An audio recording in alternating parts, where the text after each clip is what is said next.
Good afternoon, students. In today's physics class, chapter number 10, gravitation, your today's topic is free fall. Free fall. आज का topic आपका है free fall. In this topic, we have to learn what is the free fall and how an object fall under the gravity of earth.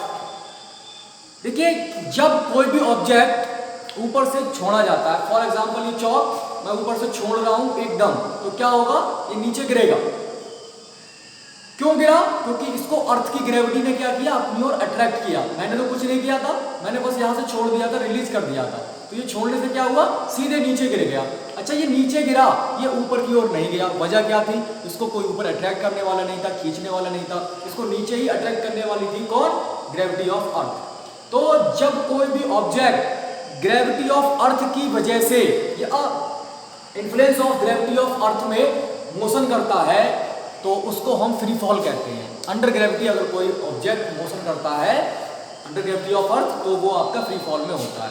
अगर मैं इसी object को और थोड़ा सा एक्सीलरेट कर दूं, एक तो एक्सीलरेशन ऑफ ग्रेविटी इसको अट्रैक्ट कर रहा है, ऊपर से मैंने भी इसको एक्सटर्नल एक्सीलरेशन प्रोवाइड करा दिया, तो क्या होगा, फ्री फॉल तो था ही, लेकिन उसके अलावा मैंने भी इसको एक्सीलरेशन दिया है, तो मेरा एक्सीलरेशन भी उसमें ऐड हो जाएगा और ये बॉडी और तेजी से नीचे गिरेगी।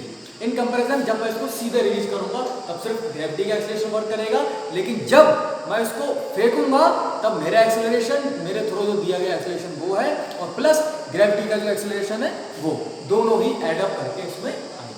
ठीक है, अब समझ लीजिए फ्री फॉल, इसमें लिख लीजिएगा। देखिए,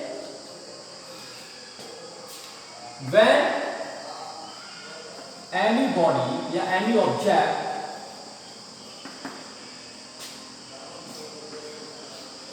falls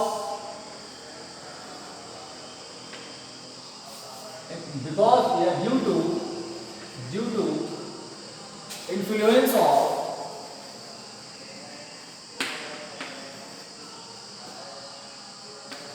the gravity of earth, then its motion is called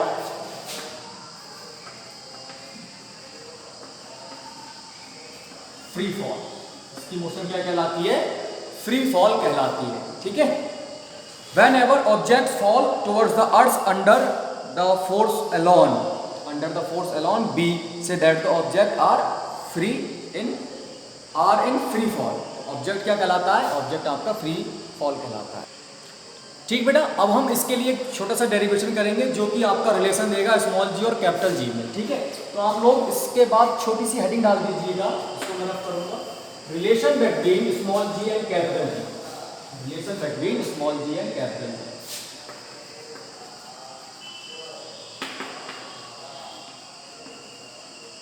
relation between small G and capital G. ठीक है, इसमें लिखिएगा, let an object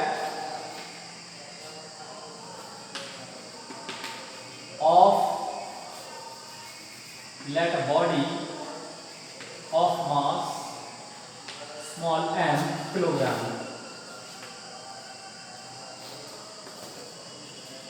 falls from a height small d meter under the free fall. ठीक है, free fall के अंदर नीचे गिरती है तब। ठीक है, ओनली फोर्स वर्क करेगा। मान लीजिए कोई बॉडी है स्मॉल एम की, ये हमारे अर्थ पर गिरती है, जिसका मास कैपिटल एम है, इसके बीच की जो डिस्टेंस है वो डी है। ठीक, तब क्या होगा, तब इस बॉडी ऊपर तो कोई फोर्स है नहीं, इस बॉडी का जो फोर्स लगेगा नीचे की ओर M G, F equal to M G force लगेगा नीचे की ओर। भाई जहां पर आपका F equal to M A होना चाहिए था लीनियर एक्सीलरेशन में, तो ये ग्रेविटेशनल में कन्वर्ट हो जाएगा, A इक्वल टू जी के प्लेस पर, तो F equal to M G हो जाएगा। अब ये F equal to M G जो फोर्स है ऊपर से नीचे की ओर बॉडी पे लग रहा है, और ये बॉडी जो है वो किस फोर्स के अंडर नीचे आ रही है, वो ग्रेविटेशनल फोर्स के अंडर नीचे आ रही है, और ग्रेविटेशनल फोर्स किस किस के बीच में लग रहा है, इस बॉडी के और इस अर्थ के बीच में लग रहा है। Then F is equal to gmm upon d square, that is mg is equal to gmm upon d square, m by m, that is g capital G m upon d square। ये आपका small g और capital G में एक relation आ गया, ठीक है। यही आपका क्या होता है, एक स्मॉल g और कैपिटल G में रिलेशन होता है। अब अगर हमसे यहाँ बोल दिया जाए कि बेटा स्मॉल g की वैल्यू यहाँ से कैलकुलेट करो, हम लोग कई बार यूज़ करते हैं कि g की वैल्यू 9.8 है, g की वैल्यू 9.8 है, तो g की वैल्यू 9.8 आखिर आती कहाँ से है, तो वो इसी रिलेशन से हम लोग कैलकुलेट करेंगे। मैं इसको थोड़ा सा रफ कर रहा हूँ, आप लोग देखिएगा कैसे कैलकुलेट करते हैं।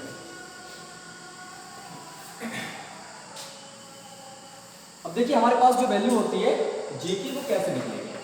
हम जानते हैं कैपिटल G की वैल्यू होती है 6.673 into 10⁻⁻11 into m, mass of earth क्या दे रखा होता है, मास ऑफ अर्थ होता है 6 into 10⁻24 kilogram, upon radius of earth होती है 6.4 इंटू 10⁻6 मीटर।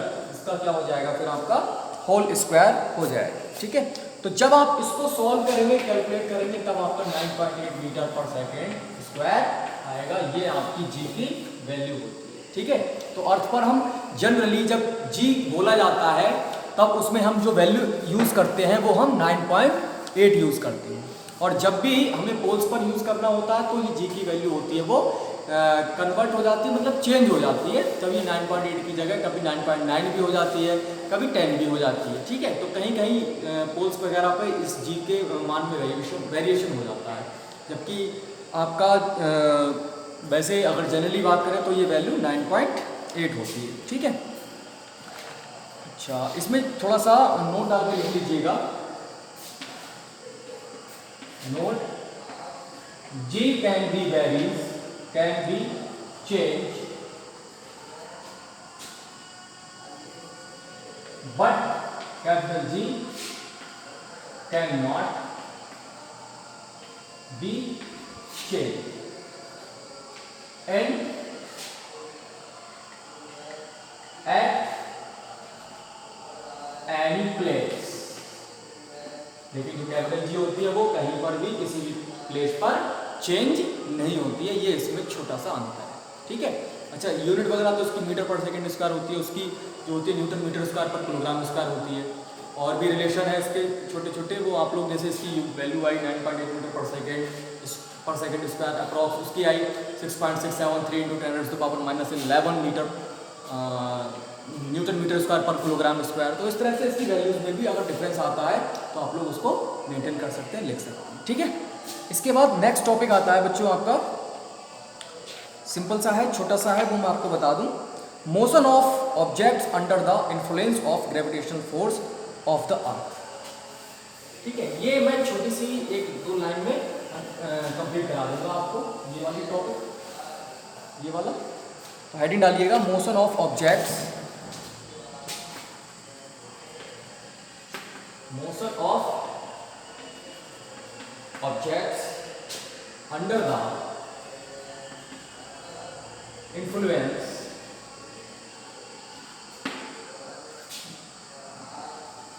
ऑफ ग्रेविटेशनल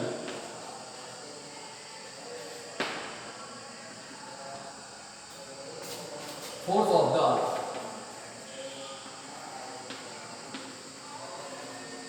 ठीक है। इसके लिए हम लोग टेबल बनाएंगे,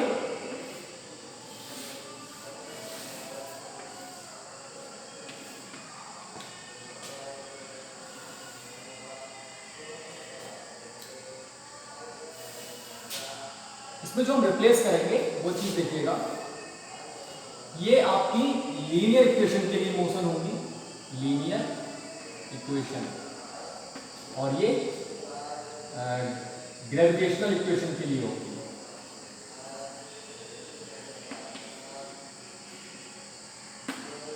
ठीक है। ग्रेविटेशन इक्वेशन या ग्रेविटेशनल कह लीजिए, ग्रेविटेशनल कह लीजिए, ठीक है। और इसमें जो आपका वेरिएशन होता है, जैसे इसमें आपका एक्सीलरेशन ए होता है, इसमें आपका एक्सीलरेशन जी होता है, ये लीनियर के लिए है, ये ग्रेविटेशनल के लिए है, इसमें डिस्टेंस s होती है, इसमें डिस्टेंस आपकी हाइट h हो जाती है, ठीक है। और s u, बस ये 2-3 चीजें हैं और जिसमें आपका वेरिएशन आता है, चलिए वो आएगा, अभी हम बात करेंगे अगले। तो इसमें फर्स्ट इक्वेशन क्या होती है, ये होती है b equal to U plus A T, और इसमें होती है आपकी first equation v equal to U plus G T, ठीक है। और इसमें आपकी सेकंड इक्वेशन होती है s equal to U T plus half of A T square, इसमें सेकंड होती है h equal to U T plus half of G T square. इसमें थर्ड होती है b square equal to U square plus 2as, इसमें third होती है आपकी b square equal to U square plus 2vh, ठीक है।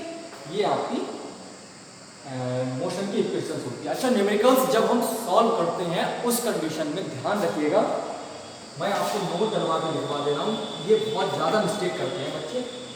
जब आपकी मोशन टुवर्ड्स अर्थ होगी, टुवर्ड्स द अर्थ होगी, तब आप जी की जो वैल्यू लेंगे वो प्लस की वैल्यू लेंगे, जी आपकी पॉजिटिव वैल्यू लेंगे। अब आपकी मोशन फ्रॉम द अर्थ होगी, मोशन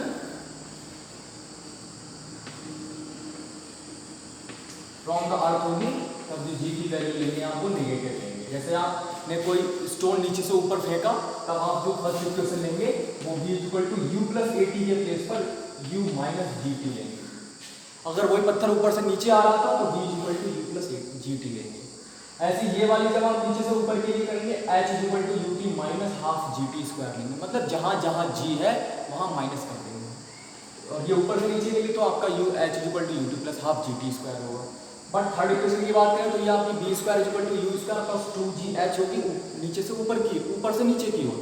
लेकिन जब नीचे से ऊपर की ओर हम बात करेंगे तो ये B square equal to U square minus 2gh हो जाएगा उस कंडीशन में। कई बार क्वेश्चन आता है कि आप लिफ्ट में चढ़ रहे हैं, लिफ्ट में है और लिफ्ट एकदम ऊपर की ओर जाती है, तब आप पे कैसा एक्सलेशन लगता है कि क्या होता है, बहुत सारी कंडीशन आती है। उसमें आपको यही टॉपिक, यही पॉइंट इंपॉर्टेंट है, ध्यान रखना है कि जब आप ऊपर से नीचे आ रहे हैं जी की वैल्यू पॉजिटिव लेंगे, नीचे से ऊपर जा रहे हैं जी की वैल्यू निगेटिव लेंगे, ठीक है। जब नीचे से ऊपर फेंको कोई भी ऑब्जेक्ट रिटार्ड होगा, ऊपर जाके कहीं ना कहीं किसी एक प्लेस पर रुक जाएगा, उस कंडीशन में क्या होगी, बॉडी रिटार्ड होगी, फाइनली स्टॉप हो जाएगी। इसका मतलब जी आपका नेगेटिव है, उसमें नेगेटिव एक्सेलरेशन है, डिक्लेरेशन है, या फिर हम बात कहें तो रिटार्डेशन। अब ऊपर से नीचे आ रही है तो जैसे जैसे बॉडी अर्थ के नजदीक आती चली जाएगी, उसकी स्पीड या वेलोसिटी बढ़ती चली जाएगी, क्योंकि ग्रेविटी और बढ़ती चली जाती है, एक्सेलरेशन और बढ़ता चला जाता है, जिससे कि बॉडी की फाइनल स्पीड बहुत ज़्यादा गेन कर जाती है। तो ये चीज़ आपको कुछ थोड़ी सी ध्यान में रखनी थी, इंपॉर्टेंट है। इससे रिलेटेड न्यूमेरिकल्स भी आएंगे आपको करने के लिए, तो उनमें हमको इसका बहुत ज़्यादा यूज़ करना होगा। और इससे पहले मैंने एक डेरिवेशन और कराया है, G equal to capital G M upon D square, ठीक, उससे भी आपको करना है, ठीक। तो ये आपकी कुछ इंपॉर्टेंट बातें थी जो कि मैंने आपसे शेयर की, और आप लोग इसका स्क्रीनशॉट ले लीजिए और इसको अच्छे से बना लीजिएगा। अगर कहीं कोई प्रॉब्लम आती है तो मुझे बताइएगा, मेरे पर्सनल व्हाट्सएप नंबर पे आप मुझको इन्फॉर्मेशन शेयर कर सकते हैं, अदरवाइज कमेंट बॉक्स में भी आप लोग यूट्यूब चैनल पे डाल सकते हैं। मैं आपको आपकी प्रॉब्लम से सोल्यूशन दूंगा, आपकी प्रॉब्लम का आपको निजात दूंगा। ओके बेटा, आप लोग इसका स्क्रीनशॉट ले लीजिए, बाकी का हम लोग कल डिस्कस करेंगे।